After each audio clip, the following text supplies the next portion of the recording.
What's up, everybody? Jason from Toadstool Gardens. Thanks for joining me on another garden video.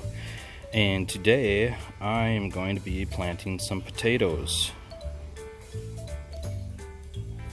So it is late July here in Minnesota, and a lot of people don't know that even in our short climate growing season, we can actually get 2 crops of potatoes. Now, most of the time, the last 3, 4, 5 years, I've been putting some in the ground like early April, as soon as I can work the soil. And it's great because you can harvest mid to late July and get another crop in. So today we're going to be doing crop number 2, and you're going to want to start a month to a month and a half in advance. Most of the time you're not going to be able to find seed potatoes this time of year, so these are all from the grocery store. And these have been chitting out for a good couple of weeks. You can see all the new growth on them. It's another good one right there. Now this will work with any potato you have, as long as they're not chitting out, or as they are chitting out like this, new growth. If you have some that, you know, you're actually trying to chit out, and you know, you can even put them in sunlight after they start turning soft to get them to grow better. And they still ain't coming out, it most likely they've been sprayed with a growth inhibitor. So you want to start with this basic potato. I don't like to cut any smaller than a golf ball size, and you want to look all around for those chits. Now, I don't see hardly any, maybe a little bit right there. Here's another one that's a little late, so right here you're going to see that little tiny chit right there just starting. There's another little one right there. So I'm going to go ahead and cut this one just right in half. We'll do the same with this one.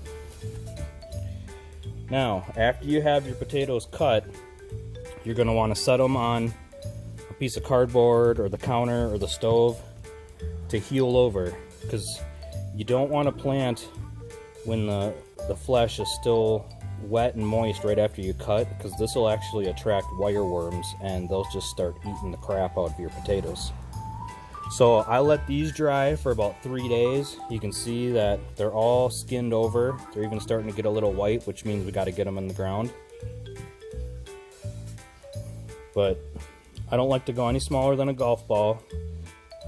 That'll just improve the size of your plant and how many potatoes you end up getting. Alright, let's head out to the garden. Okay, so we are out in garden, one of my raised beds.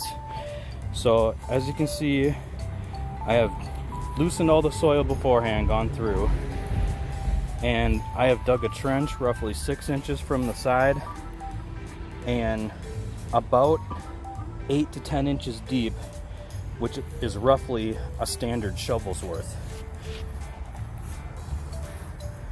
So we'll keep grabbing our potatoes,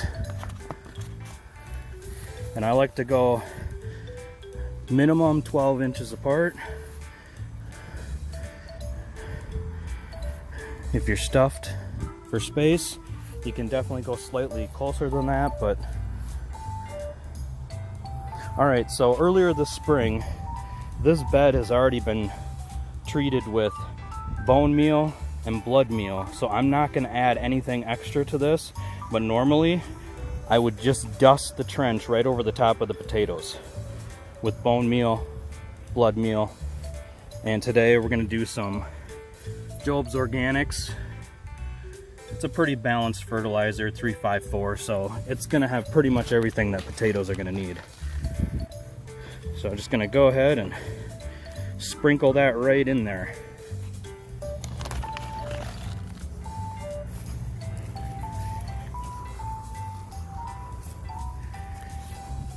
We'll get a decent salting.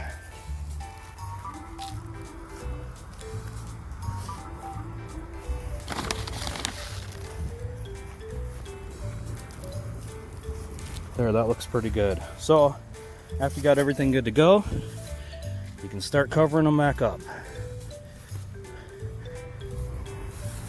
Now these I will just let go until probably the first freeze, just because we're late July already.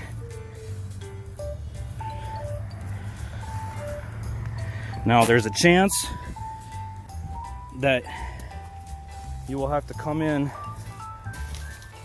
and put some dirt on top of these guys. They start coming through, but most of the time, 8 to 10 inches, I don't have to add any dirt at all.